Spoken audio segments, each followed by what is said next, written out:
पंचांग क्या है? पंचांग एक संस्कृत शब्द है। पंच यानी 5 और अंग यानी भाग, यानी इसमें 5 जरूरी बातें होती हैं जो हमें दिन का पूरा ज्योतिषीय नक्शा देती हैं। तिथि चंद्रमा के अनुसार दिन, वार यानी सप्ताह का दिन, नक्षत्र चंद्रमा कौन से नक्षत्र में है, योग ग्रहों की विशेष स्थिति, करण तिथि का आधा हिस्सा। पंचांग के फायदे। शुभ मुहूर्त का पता चलता है। शादी हो, नया घर लेना हो या बिजनेस शुरू करना हो, सही समय सबसे जरूरी होता है। व्रत और त्योहार की सही तिथि मिलती है। एकादशी, जन्माष्टमी, महाशिवरात्रि ये सब पंचांग पर ही आधारित है। अशुभ समय से बचाव होता है। राहुकाल, गुलिककाल जैसे समयों में कोई भी नया काम करना ठीक नहीं होता। कुंडली और भविष्यवाणी का आधार यही है। आपकी जन्म तिथि, नक्षत्र और योग सब पंचांग से ही तय होते हैं। पूजा और ध्यान के लिए सबसे उपयुक्त समय मिलता है। सही समय पर किया गया ध्यान और पूजा कई गुना फल देता है। दिन की सही योजना बनती है। आप जान सकते हैं आज किस काम में सफलता के योग हैं। जीवन को संतुलित और शांत बनाने में मदद करता है। जब हम समय के साथ चलते हैं तो समय भी हमारे साथ चलता है। तिथि क्या है? तिथि का मतलब होता है चंद्रमा और सूर्य के बीच का कोणिक अंतर। जब चंद्रमा और सूर्य के बीच का अंतर 12 डिग्री बढ़ता है तो एक नई तिथि शुरू होती है। माह में कुल 30 तिथियां होती हैं, 15 शुक्ल पक्ष की और 15 कृष्ण पक्ष की। शुक्ल पक्ष जब चंद्रमा बढ़ रहा होता है, अमावस्या से पूर्णिमा तक। कृष्ण पक्ष जब चंद्रमा घट रहा होता है, पूर्णिमा से अमावस्या तक। हर पक्ष में ये 15 तिथियां होती हैं। व्रत और त्योहार तिथि पर आधारित होते हैं। एकादशी का व्रत जन्माष्टमी, अष्टमी तिथि पर, महाशिवरात्रि, चतुर्दशी पर। शुभ कार्यों की योजना कुछ तिथियां शुभ होती हैं, जैसे तृतीया, पंचमी, कुछ अशुभ, जैसे अमावस्या, मानी जाती है। जन्म तिथि से भविष्यवाणी। कुंडली में जन्म तिथि का बहुत बड़ा रोल होता है। वार क्या है? हमारे हफ्ते के 7 दिन। सोमवार, मंगलवार, बुधवार, गुरुवार, शुक्रवार, शनिवार, रविवार। ये ही 7 वार होते हैं। हर वार का संबंध एक ग्रह से होता है और उसका अपना ऊर्जा स्तर और प्रभाव होता है। वार देखने का फायदा क्या है?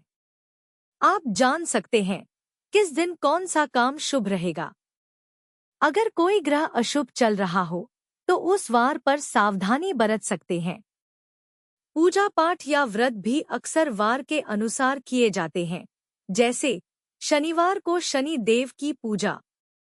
नक्षत्र क्या है? नक्षत्र का मतलब है चंद्रमा की गति के दौरान 27 खगोलीय मंडल जो आकाश में होते हैं।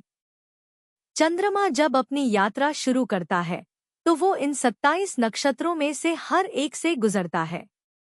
नक्षत्रों का महत्व।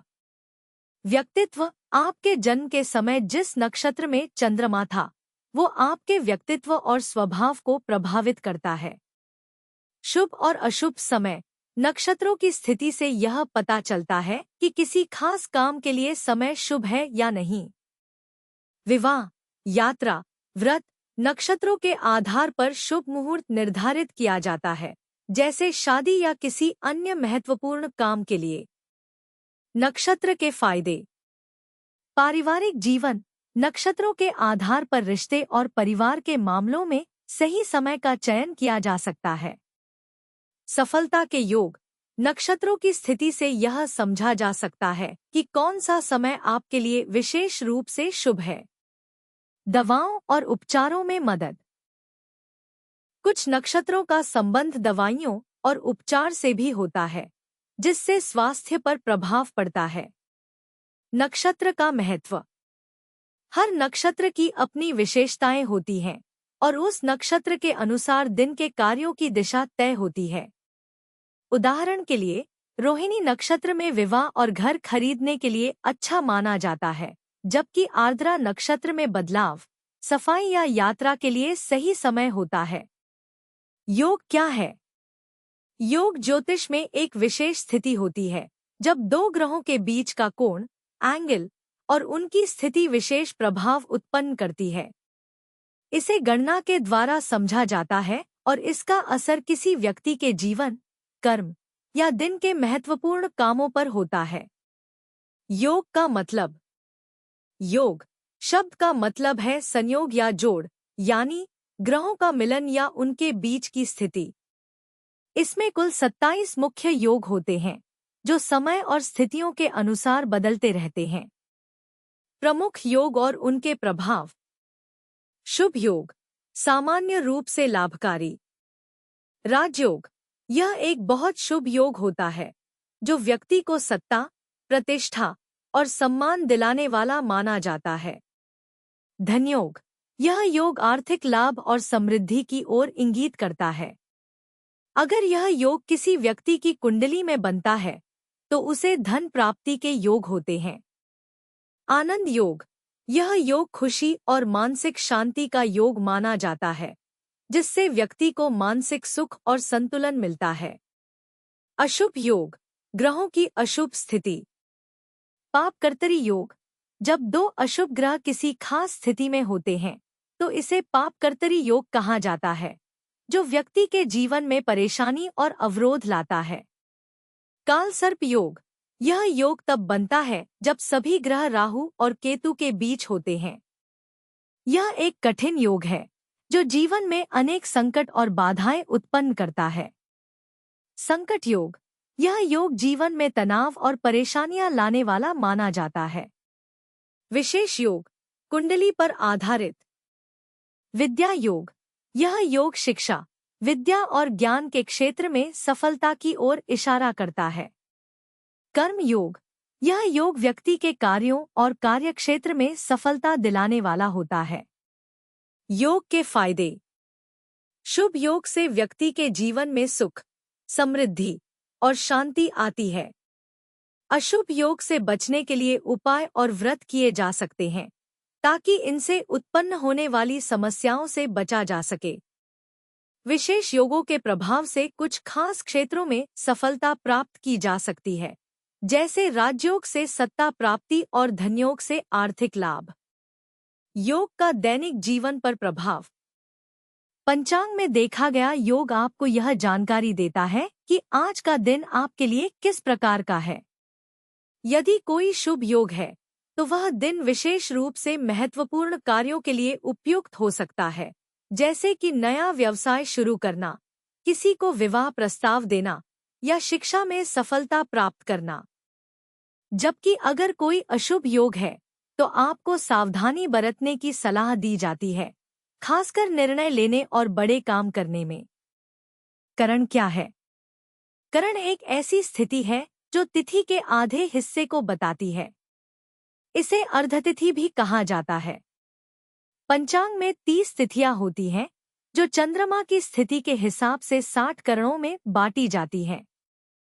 हर तिथि 2 करणों में बंटी होती है। कुल मिलाकर एक तिथि को 2 करण होते हैं, एक सुबह का और दूसरा शाम का। करण के प्रकार। करणों के 11 मुख्य प्रकार होते हैं, जो विभिन्न प्रकार की ऊर्जा और प्रभावों को निर्धारित करते हैं। यहाँ कुछ प्रमुख करणों के बारे में बताया जा रहा है। बव, बावा। यह करण शुभ और फलदायक होता है। यह व्यापार, निवेश और शादी के लिए अच्छा माना जाता है। बालव, बलवा। यह करण छोटे बच्चों, शिक्षा और अच्छे कार्यों के लिए अच्छा होता है। कौलव, कौलव। यह कार्यों के शुभारंभ के लिए अच्छा होता है। तैतिल, तैतील। यह आर्थिक लाभ, संपत्ति और व्यापार के लिए अच्छा माना जाता है।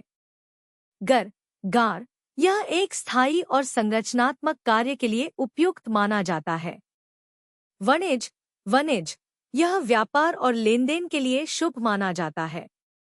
भद्र, भद्रा, यह करण किसी भी शुभ कार्य के लिए उपयुक्त नहीं माना जाता है। बुध, बुध, यह विशेषकर ज्ञान, शिक्षा और बुद्धिमत्ता से जुड़े कार्यों के लिए अच्छा होता है। शकुन, शकुन, यह शुभ कार्यों के लिए अत्यंत अच्छा माना जाता है। चतुष्पद, चतुष्पद, यह कार्यों में स्थिरता और सफलता का संकेत देता है। नाग, नाग, यह समृद्धि और सुख के लिए अच्छा माना जाता है। करण का महत्व। विवाह और कार्य। ज्योतिष में करण का बहुत महत्व है, खासकर विवाह या कोई विशेष कार्य करने से पहले। कुछ करणों में विवाह और नए कार्य शुभ माने जाते हैं, जबकि कुछ करणों में इन्हें टाला जाता है। शुभ मुहूर्त। पंचांग में करण का भी ध्यान रखते हुए कोई शुभ मुहूर्त तय किया जाता है। अशुभ करण। कुछ करणों को अशुभ माना जाता है और इन्हें टालने की सलाह दी जाती है। करण और तिथि का संबंध। तिथि का संबंध चंद्रमा की गति से होता है, जबकि करण तिथि के आधे हिस्से में ग्रहों की स्थिति को दर्शाता है। उदाहरण के लिए, अगर आज पूर्णिमा तिथि है, तो दिन का पहला आधा हिस्सा कौलव में हो सकता है और दूसरा आधा हिस्सा तैतिल में हो सकता है। यह बदलता रहता है और करण का असर व्यक्ति के जीवन पर पड़ता है, जैसे कि शादी, व्यवसाय आरंभ, यात्रा, व्रत आदि। करण का दैनिक जीवन पर प्रभाव। शुभ करण के दौरान महत्वपूर्ण कार्य किए जा सकते हैं, जैसे व्यवसाय शुरू करना, यात्रा पर जाना, विवाह तय करना या खरीदारी करना। अशुभ करण में इन कामों को करने से बचना चाहिए, क्योंकि इनसे जीवन में कठिनाई आ सकती है।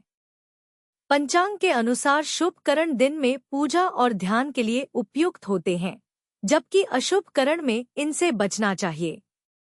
तो दोस्तों, अब आपने जाना कि पंचांग के 5 अंक तिथि, वार, नक्षत्र, योग और करण कैसे हमारे जीवन के हर पहलू को प्रभावित करते हैं।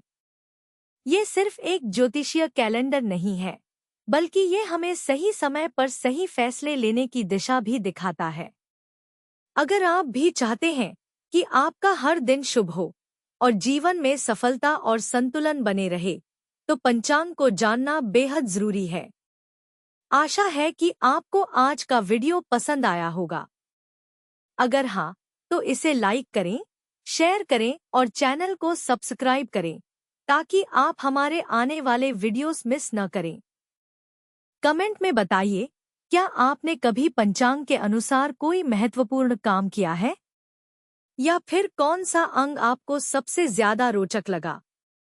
धन्यवाद और याद रखें, समय के साथ चलिए, क्योंकि समय कभी आपका साथ नहीं छोड़ता।